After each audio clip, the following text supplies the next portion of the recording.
Hello and welcome to the Life of Learning podcast. I'm Eustace Frank, and earlier today I shared a bit about a conversation that I had while I was out Uber driving with a young man who wanted to study film, who wanted to make films, and yet he was struggling to actually make films. There's nothing stopping really most people from being able to make films these days. You can simply get a camera and start filming. And so I encouraged him to make a start now instead of waiting for this time in the future when he might do the things that he's really enjoying. And I made a comment at the end of that video where I said that often we think that it's really virtuous to struggle through things that we really don't want to do, and we think that this is a really good thing. And this reminds me of, again, this conversation that I also had today with a young lady who came from Nepal, and she was working in she was just working in a restaurant, and she wasn't particularly excited about her job. In fact, she also said that she wasn't really excited about living in Christchurch. She said it was she felt that it was kind of a dead sort of town, and that she enjoyed living in Auckland a lot more. And then I said, well, why don't you move back to Auckland then? If that's where you like it more. And she said, well, no, she has to come down here because she's trying to get residency. She studied business, and now she wants to get residency in New Zealand. And if she stayed in Auckland, she wouldn't get as many points towards her residency as she would in Christchurch. So she feels that she needs to live in Christchurch in order to get her residency. And then I sort of said, well, why do you...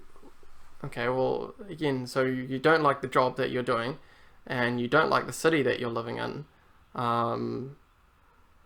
but you want to get this residency. And I said, what's wrong with Nepal, and why don't you want to kind of go back there? And I should have dug into this answer a little bit more, but she said something along the lines of, if I understood her correctly, that in Nepal she would need to get a job, she would need to get a house and car, and basically she listed off a whole lot of status symbols that she felt that she needed to get in Nepal. So I was kind of curious about this. How is that going to be any different in New Zealand? Is she wanting something else from New Zealand? Is she wanting something different in New Zealand? Does she think that she can achieve something different other than chasing status symbols in New Zealand? Does she think that the culture here isn't about chasing status symbols so much? And I don't really think it is.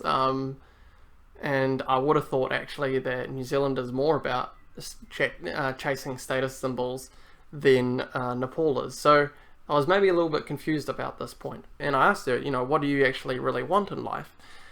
And she said that she didn't actually know. I said, if you didn't have to do this job that you're doing now, what would you like to do? Is there a business you'd like to start, seeing you studied business? Or is there an industry that you'd really like to get involved in?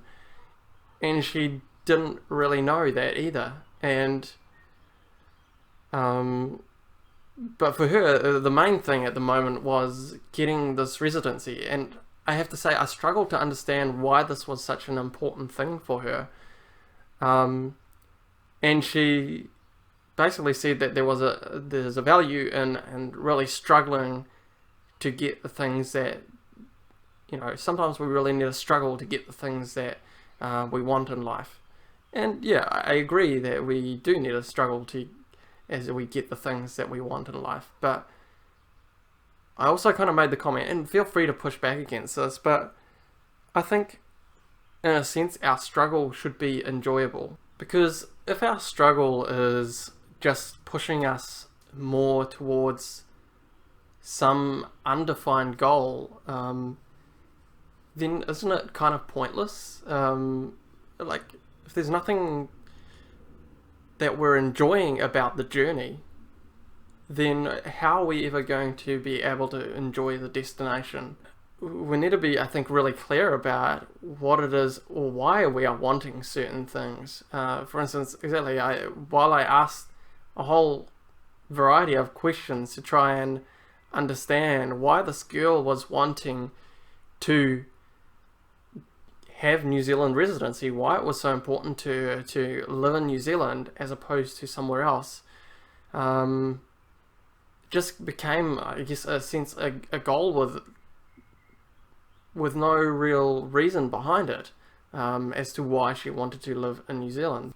And as such, this might be a bit presumptuous, but it seems like so many people are, again, chasing these status symbols for what they want. And I came across a really interesting comment the other day. If we are earning money, if we are getting to where we want, we can take basically two approaches. Either we can use money and use the direction that we're going in life to create even more freedom for ourselves, or we can use that money and that resources to buy more status symbols. So when it comes to the story of this girl, and obviously I don't know her that well, and just from the quick conversation I had, but would she use her access to Western society, so to speak? Would she use that to increase her freedom, or increase or help her achieve some deeper purpose that she has in life? Or would she just use the fact that she's now kind of officially part of a Western society, if she gets this residency, to simply accumulate these status symbols that so many people think that they need? And this is, I think, particularly a big thing from people from developing nations looking at the West and thinking that they would like to get all these status symbols as well. But people realize eventually that gaining all these status symbols isn't necessarily the utopia that people make it out to be. So those are kind of interesting thoughts. See what you think. But I found it a curious conversation nonetheless. And it also goes into this whole idea of why I partially also came back to New Zealand. Really, I guess New Zealand is my home country, more so than Europe or Germany, even though that's where I was born. And for me, I feel a stronger passion that instead of just looking for the next bit of green grass to go to, obviously there's a time and a place. For instance, like if you were in Germany during the Holocaust and you were Jewish, like you'd kind of want to get out, and fair enough. And even there's situations in the world today, yes, I understand why people kind of want to leave their countries. But again, there's lots of things within New Zealand as well that are very troubling, and it's not a perfect paradise.